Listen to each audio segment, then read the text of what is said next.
Hello. Hola. Peut-être parler normalement sans le micro, sinon je vais vous assourdir. We should speak in English now. Hello to all of you and welcome to this workshop number 2 on blockchain and cryptocurrency and innovation and challenges associated.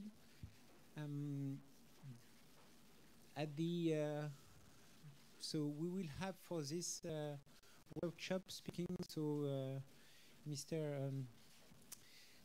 Shirakami from the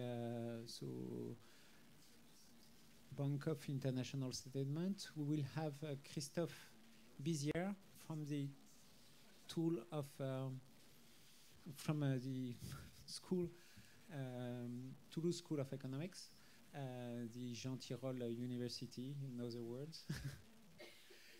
We'll have Gilles Réan from HPS, Nathalie De Gaulle from Ledger, and we'll have Mr. Hisham Ben Fadel from Higher Capital. Before that, each of them will present and we will discuss the subject. We wanted to introduce this workshop with a very interesting and challenging point of view on blockchain and integrity of blockchain. And for that, we will let Christophe speak about it. So perhaps you could introduce just a little bit the Toulouse School of Economics and then present your paper. If you want the microphone, I give you mine. Yes. Okay. Thank you. Okay, so thank you for having me today. I'm glad to share ideas and discuss with you about integrity of blockchain, which is my research topic. So I'm the academics here. I'm supposed to do some weird stuff, and that's weird stuff. So okay. So just a few words about Toulouse School of Economics. Maybe you know this Jean Tirole University, which is our Nobel Prize. Was it in 2014, something like that? I don't remember. So it's a school of economics in Toulouse, which is a nice city. Maybe you should visit it at some point. And we do mostly theoretical stuff, but also empirical stuff. So that's in between. It's mostly theoretical modeling, but with an eye on practical matters. Okay. So may I stand up? I usually teach in my class in that position. It's much better. Okay. So the paper I wrote with three co-authors of mine, Bruno Biet, Mathieu Bouvard, and Catherine Casamata, is entitled The Blockchain Folk Theorem. Maybe you don't know what a folk theorem is in economics. It's something that we used to believe to be true without any proof, without any formal proof. So it's a folk theorem. It could have been the blockchain fork theorem because it's about fork, like fork in blockchains. Okay? Merci. Okay, so a little bit of background here. Let's go back to the Nakamoto consensus. Okay, maybe most of you read this famous paper 2008 by Nakamoto, who defined the protocol as we know it today, the Bitcoin protocol as we know it today. Let me recall that Nakamoto's primary motivation at that time was to create a cryptocurrency that could function without relying on a central authority, and that's the whole point.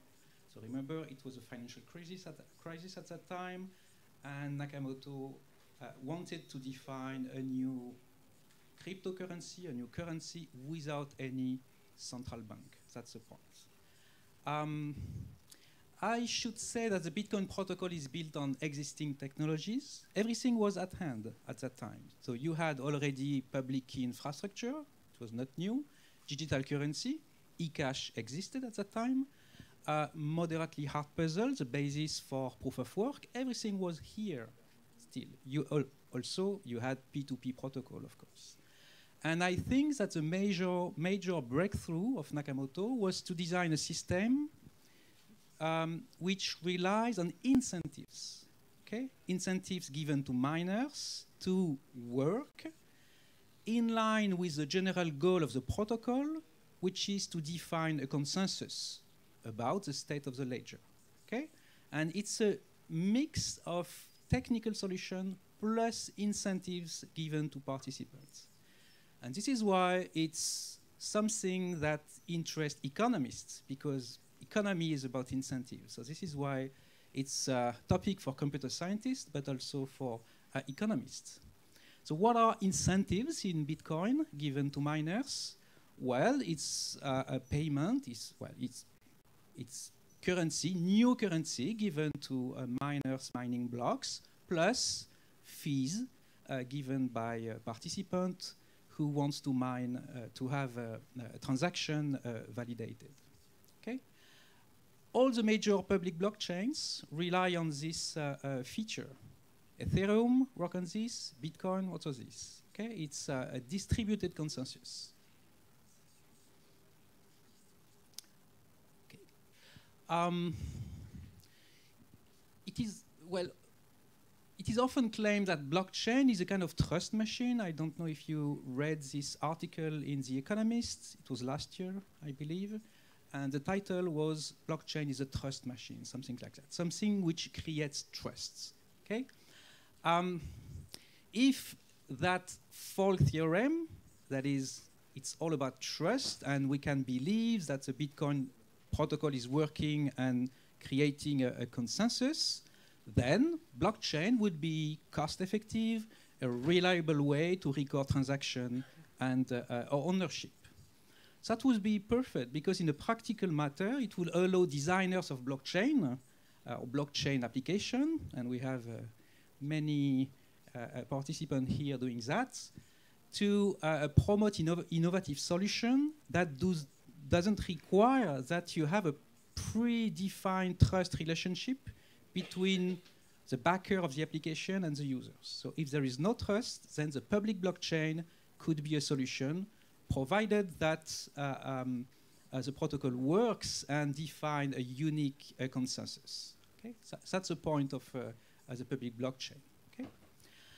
But of course, if there is a trust issue at play, then the public blockchain could be a suitable solution, because you cannot use a private blockchain if there is no trust. But in that case, the capacity of Nakamoto's protocol to create a stable consensus is crucial. And this is a question we are asking here. Is Nakamoto protocol reliable or efficient to provide a single perfect consensus about the state of the ledger, which is very important for public blockchains, of course. Okay, so the question is, how stable is a public blockchain? So the general consensus about this particular question is that, okay, basically Nakamoto's consensus works, provided that you don't have a large player controlling the majority of the computing power. Okay, that's the usual thing that we tend to believe, but we have no formal proof of that, right? And this is why we call it the Folk theorem. So what we do in this paper is that we challenge this view for two reasons. First, from a practical point of view, forks do happen. You know this, probably you know this Ethereum fork that happened in 2016. Now you have two Ethereum network, Ethereum and Ethereum Classic. Okay, so that's a fork. You also had Bitcoin in 2013 with a kind of a short fork, but it was something like 24 blocks, so that's a thing. You have a Bitcoin Cash in August 2017, Bitcoin Gold, and last December, you had more than 10 new forks in Bitcoin. So that's huge. Bitcoin is no more a chain, it's a kind of tree, which is bad because it means that you have a dissensus. It's no more a consensus. Okay? So what we do in the paper is that we set up a model of miners' interaction in the blockchain where forks do happen. Okay? So that's the point of this model. It's a model based on game theory, which means that we take into account that to take a decision, an agent try to guess what the other will do and the effect that their own decision will have on the other. So it's a kind of strategic interaction between agents. And if you take a look at the repartition of the Bitcoin mining pools among the first pool, the largest pool, you can see that you have a limited number of miners, actually, or limited number of pools. So it's a way to justify that we use game theory because you have a small number of pools. For instance, when BTC.com has to decide what to do on the blockchain, where to mine, of course, BTC.com will take into account the effect that its own decision will have on pool, for instance. Okay? That's really a strategic game, and this is why we are modeling things using this tool. Just to give you a flavor of the model we are proposing, we have some key aspects, which are first, miners are rational and strategic, okay? Which means that our results will not be driven by irrational behavior or myopic behavior. That's purely irrational behavior from miners. Miners earn rewards from solving block, as you know. The value of miners' rewards depend on the consensus. As the idea that as a miner, if you mine on a chain where you only have a few miners, then the value of the block that you have on this chain will be lower than a situation in which you have only a single chain with all the miners mining on it. Okay? So the value of the blocks that you own on a given chain will decrease with the number of miners mining on the chain. Okay? So that's something that we can accept, I think. And the key decision a miner has to do in this context is on which parent block to mine. Okay? As you know, as a miner, when you mine a block, you have to decide on which parent block to mine. Okay? That's a key decision a miner has to do. Okay? And this is why forks happen sometimes, because some miner decided to work back in the past a new branch, just like Bitcoin Cash, Bitcoin Gold, Ethereum Classic, and so on and so forth. Okay? Yes? I'm sorry, I thought that it was that the inner functioning of a blockchain would be known, but if it's not, then I have to take a few minutes more. I'm sorry. Okay, so just, well, so, okay, so basically you have participants everywhere sending transaction to the network for validation. Okay, so you have some specific a participant here called miners, which put transaction into blocks and solve a mathematical problem on it. Okay, this block of transaction is an input to a mathematical problem that each miner tries to solve. Okay,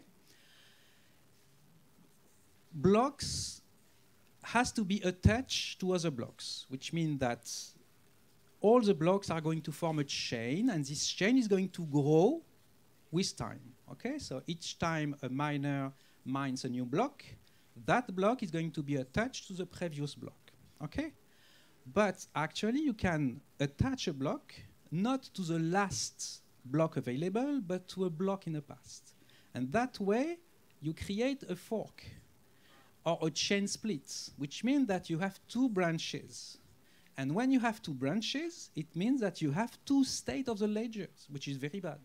Because when you have two different states of the ledger, it means that in the first version, you own 2 Bitcoins, but in the other one, you own 3 Bitcoins. And that's very bad, okay? And this is the focus of my paper. So, yeah, so it's okay? Yeah. So I go back to the slide. So in our model, we have basically two forces at play. The first one is expectation, okay? So the idea is that expectation creates coordination effects. As a miner, you have to choose where to mine, on which block to attach your current block, okay? But of course, what you try to do is to guess where the others are going to mine. Because if you mine alone in a small branch, this branch is going to die. And the value of the Bitcoin that you are going to get on the block you currently mine will be 0, because it will be a dead branch. So as a miner, you try to mine where the others are mining. Okay? So it's really a coordination effect because it's not easy to coordinate. You have to guess where the others are going to mine and try to mimic them. Okay? So that's the first force. The second force is that rewards create vested interests. As a miner, if I mine a few blocks in a chain, then leaving that chain and mining elsewhere is costly because I'm leaving on the table some blocks which are going to die. So as a miner, I take into account which block I have mined in the past in my decision to eventually switch to a different branch, okay? Like Bitcoin to Bitcoin Cash or something like that, okay? Right, so we have some mathematics in a model and we end up with this. So we have several equilibria in our model, okay? The first one is a nice equilibria. This is a Nakamoto's consensus, where you have just a single chain of block and all the miners are mining on top of it, okay? What miners are doing here is that they are following the longest chain rule, as suggested by Nakamoto, which says, as a miner, you should mine on the longest chain you are currently observing. But of course, as a miner, if I expect you to follow the LCR, then I'm going to do the same. It's optimal for me to do the same. So that's a good equilibria. This is the one which is put forward by Nakamoto. But since the mining game is a coordination game, we have other equilibria. Next, transient fork. A transient fork is a situation where miners mine a chain, then decide to go backward and leave some block dying on the table, right? And it's a possible equilibrium. Why? As a miner, if you really believe that all the miners are going to branch in the past, it's optimal for you to do so. That is, you leave 2 blocks dying. And it is costly from a welfare point of view because some miners spend some time and electricity mining 2 blocks here, which are just dying. Okay, so that's costly from a welfare point of view. Plus, there is an additional uncertainty about the transaction in these orphan blocks. Okay, so that's a second equilibrium. This is basically Bitcoin 2013. This is what happened at that time. And the last one is this nice 2 branches that you have, and this is really Ethereum Classic, Bitcoin Cash, Bitcoin Gold, and so on and so forth. So here you have 2 branches, and miners keep working on both, which means that you're going to have 2 different currencies, 2 different states of the ledger. If you have a contract running in block 1, you could have 2 different execution paths in each of the branches. It's very bad from a welfare point of view. Okay? But it could happen due to coordination effects, right? This is the main point of our paper. So just to, for the sake of time, I'm going to be quick. First, our results do not depend on information delay, external benefits derived from attacking the network, like double spending and so on and so forth. Even if all the miners agree to do their best in the interest of the blockchain, that situation could happen, okay? And that's it. There is something about proof of stake, but let me skip that. All right, so the conclusion would be, you cannot achieve full decentralization in a blockchain without bearing the risk of a chain split, even without powerful attackers motivated by external benefits, okay?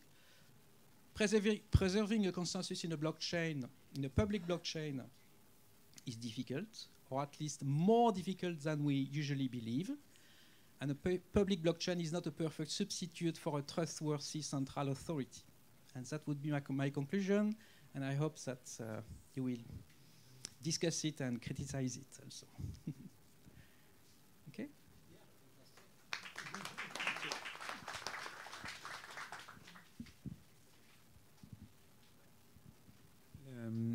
Thanks a lot, Christophe. Eventually, is there any people who have some question right now on this presentation? Yes. So one aspect that I can imagine can remedy this situation of coordination. If we had a blockchain where it could some instruction, a smart contract could be coded in, that smart contract could be the way to coordinate all the miners to say, okay, this is where I'm gonna mine because there's this algorithm that is showing that we're going that direction. And if each miner uses the same, on the same blockchain, uses the same smart contract, then the consensus happens, and then it could be a way. I'm seeing a path there. Yeah, I see your point. I think that, I mean, when you are forking a blockchain, you can fork everything you want, any part of the protocol. You want me to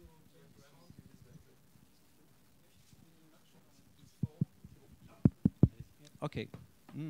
It's not very loud, but anyway. Thank you. Good. Thank you. When you create a fork, if you have some reason for that, you can change whatever aspect of the protocol. For instance, money supply. We all believe that the money supply in Bitcoin is fixed. I don't think so. I mean, if you have a majority of miners deciding that, hey, we are going to double the supply of Bitcoin, it's a possibility. So it's immutability is, I don't believe in immutability because it's a coordination problem. If you coordinate on a different solution than the current protocol, then you can change it. And I think there is no way to force people to coordinate. Coordination is a kind of, it's a human factor in the blockchain, something that you cannot get rid of, never. Essentially, you cannot get rid of this with a technical solution because it's a human factor. I mean, if I want to participate in a blockchain, but I decide that I want to change something, if I can convince the other to do so, I will do it. So a smart contract will not bind me in any way because if I can have a majority of miners with me for changing this course, I could do it. So yeah, I think proof of work is the best that we can do. It's very costly. Proof of stake will at most be, in terms of coordination, at the same level as proof of work, but not better. So I think it's fragile. I mean, blockchain is fragile, and we have to recognize this. I think it's important. I'd like to give a more complete answer about that and give an example about, you asked about forks before, and I wanted to talk about the Ethereum fork that happened a few years ago. So Ethereum is technically what smart contracts pretty much added to classical Bitcoin. And back then, one day some smart guy found a way to, let's say, move money to his own accounts by creating a very special smart contract. So he found pretty much a bug in the system or a flow. So then there was half of the community who said, no, code is low. The guy wrote a smart contract. The smart contract got executed. Code is low, so let's leave the money to him. And some others were, no, this is not going to happen. This is going to put the whole system down. So we're going to freeze everything, rewind, and go back to the way it was. And so that's where, in this kind of situation, when nobody is technically right or wrong, that forks happen.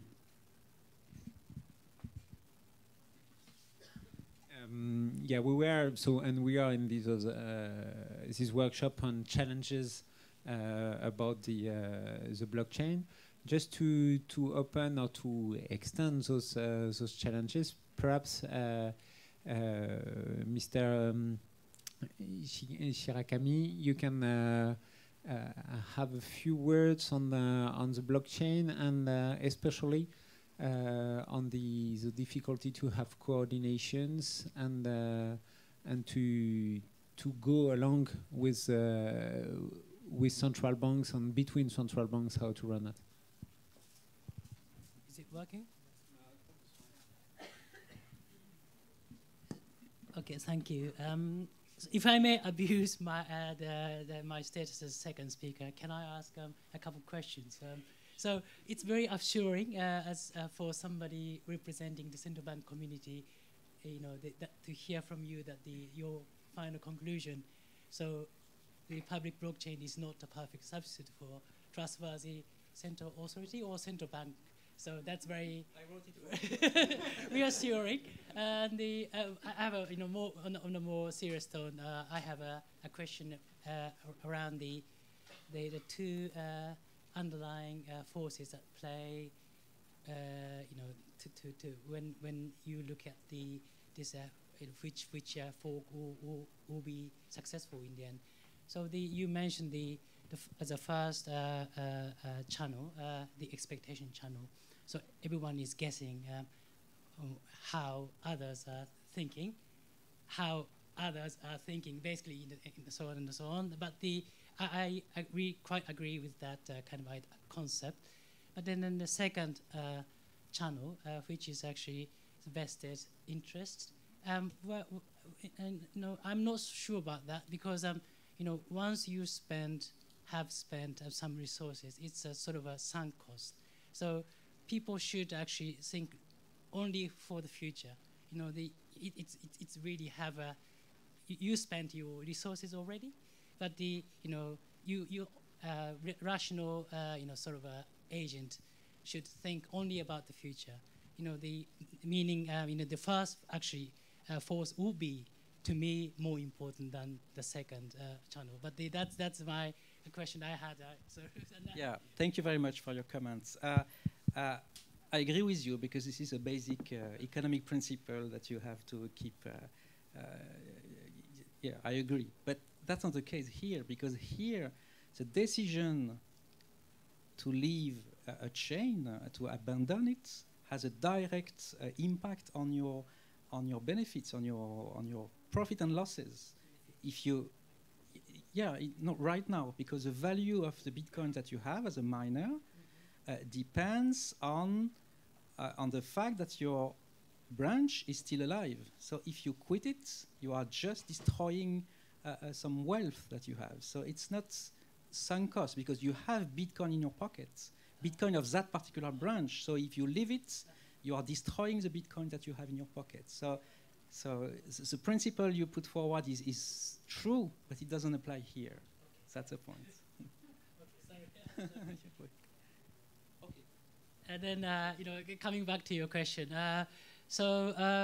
Where were we? I just wanted to mention that perhaps as a central bank community, and we do look at this issue very seriously, but at the same time, we are also looking at the traditional existing payment systems, and then how we can actually improve the traditional payment systems. But when it comes to Bitcoin blockchain, I think I can mention, perhaps I can refer back to the point you made at the very beginning of your presentation. So Nakamoto, philosophy, in a sense, actually, it's a nice sort of a reminder or wake-up call for the central banks. This is sort of a Bitcoin and the blockchain technology is sort of a reaction or the representation of the distrust in the public authority or central banks or public authority in general. How we messed up the financial system, and then we also started QE and perhaps potentially damaging the value of the money. So that was actually sort of basic idea underlying this Nakamoto philosophy. And so it's anti-government, anti-authority, so sort of a rebellious concept. But it's a nice actually wake-up call for the central banks, I think. And then that's why we also, that's for one thing I can say in respect to the central bank or monetary policy. And there are two actually other aspects, if I may. Do I have three more minutes? And so, so the central banks have several sort of hats. One is a monetary policy hat, and the second is a bank supervisor hat. So many central banks actually are bank supervisors, supervise banks and the financial system as a whole. And then the third hat is the one I was wearing before, and in the morning it's about the operator of the central bank payment system. And then when it comes to second hat, I think the Bitcoin and all the other altcoins at the moment, in our view, are not posing a big threat to the financial stability. Yet, as I was referring to in my presentation this morning, we should not be complacent. And in this thing, because of the network externality, so things can happen suddenly. And if the system has reached the tipping point, so to say, then this thing can really, accelerate. And then, we as a central bank, were thinking we might be seeing this kind of a tipping point around December, January this year. So when the Bitcoin prices just shot up, and then sort of there was a sort of a concerted intervention by the central bank community, I think, around that time, December, January this year. And then that was the second point I wanted to make. And then thirdly, coming back to the head of operator of the central bank system. So as I said, we as a central bank should improve our own system to provide better services to the industry and also banking industry, also the to general public, and to compete well with the Bitcoin and the other old currencies. And then for that reason, we are in a bit of awkward situation because we regulate Bitcoins and others, and also we compete with them. So we should be conscious of this sort of potential trade-off. But what really matters is to have a healthy competition between public and private sector, and then we as a private sector entities, we will improve our own systems, and then we are doing actually actively investigating how we can improve our systems. Sorry for my long intervention.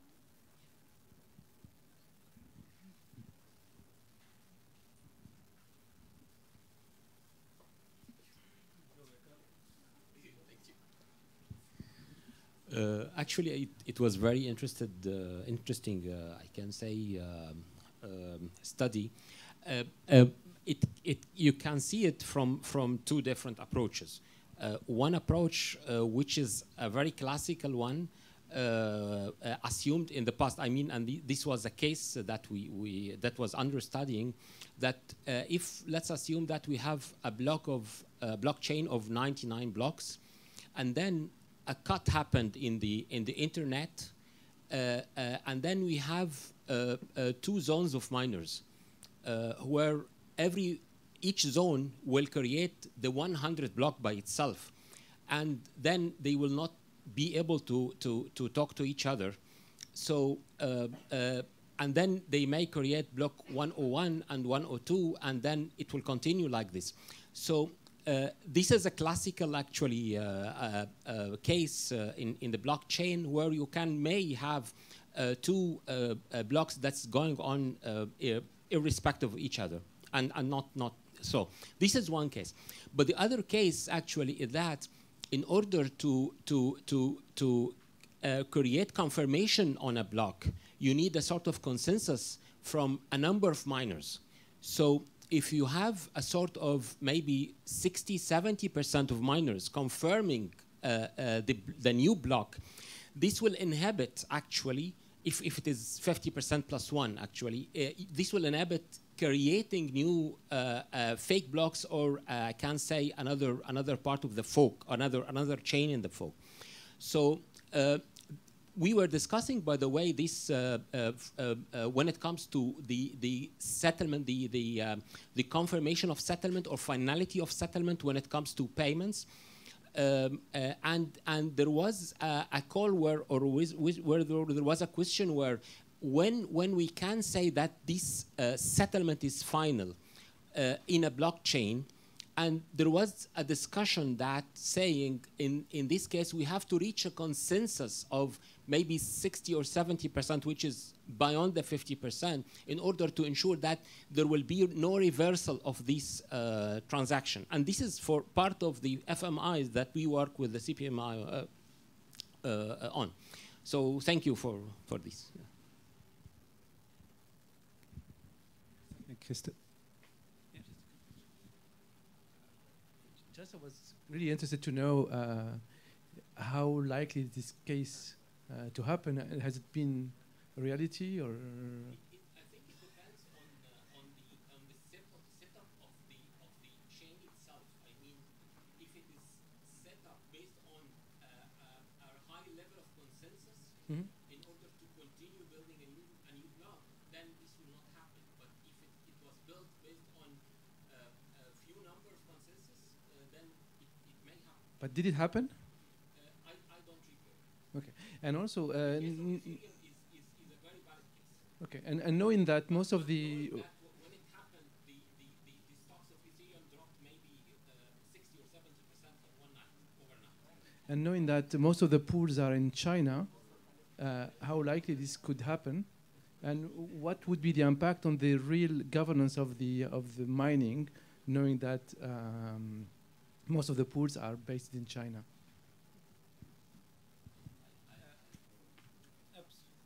Yeah, perhaps you can give an answer a little bit to that, Christophe.